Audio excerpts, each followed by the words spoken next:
आप सभी विद्यार्थियों का स्वागत है सम्राट क्लासेस में। आज हम बिहार बोर्ड कक्षा 10वीं के अर्थशास्त्र का पहला पाठ के सभी लघु उत्तरीय प्रश्नों के उत्तर देखने जा रहे हैं।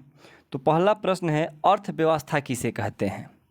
अर्थव्यवस्था उस तंत्र को कहते हैं जिसके तहत विभिन्न प्रकार की आर्थिक क्रियाएं की जाती है। जैसे किसान अपने खेतों में कृषि कार्य करता है, श्रमिक के काम करते हैं, शिक्षक पढ़ाते हैं, वकील बहस करते हैं, व्यापारी लोग व्यापार करते हैं, परिवहन आदमी और सामान को एक स्थान से दूसरे स्थान तक पहुंचाते हैं इत्यादि।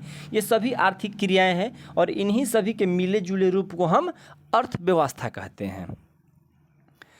दूसरा प्रश्न है, मिश्रित अर्थव्यवस्था क्या है? मिश्रित मतलब मिला हुआ। मिश्रित अर्थव्यवस्था निजी तथा सरकार दोनों की मिलीजुली अर्थव्यवस्था है।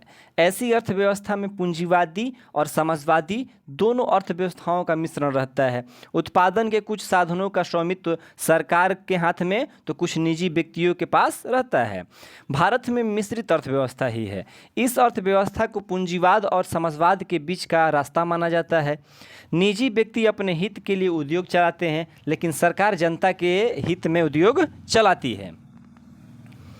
अगला प्रश्न है, सतत विकास क्या है? तो देखते हैं इसका उत्तर। पर्यावरण के ह्रास को रोकने तथा भूमंडलीय तापन की समस्या के समाधान के लिए टिकाऊ विकास अनिवार्य है। ऐसे विकास जिसमें वर्तमान की आवश्यकताओं की आपूर्ति हो सके और आने वाली पीढ़ियां भी अपनी आवश्यकताओं की आपूर्ति कर सके तथा पारितंत्र भी स्वस्थ एवं सतत अवस्था में बने रहे, सतत विकास कहलाता है। यानी आसान भाषा में इसे समझा जाए तो वर्तमान विकास को कायम रखते हुए भविष्य के विकास को भी देखना क्या कहलाता है? सतत विकास। आर्थिक नियोजन क्या है? देश की प्राथमिकताओं को ध्यान में रखकर समयबद्ध तरीके से सामाजिक और आर्थिक उद्देश्यों की प्राप्ति के लिए उपलब्ध संसाधनों का नियोजित एवं समन्वित तरीके से विभिन्न विकासात्मक क्रियाओं में उपयोग करना आर्थिक नियोजन कहलाता है।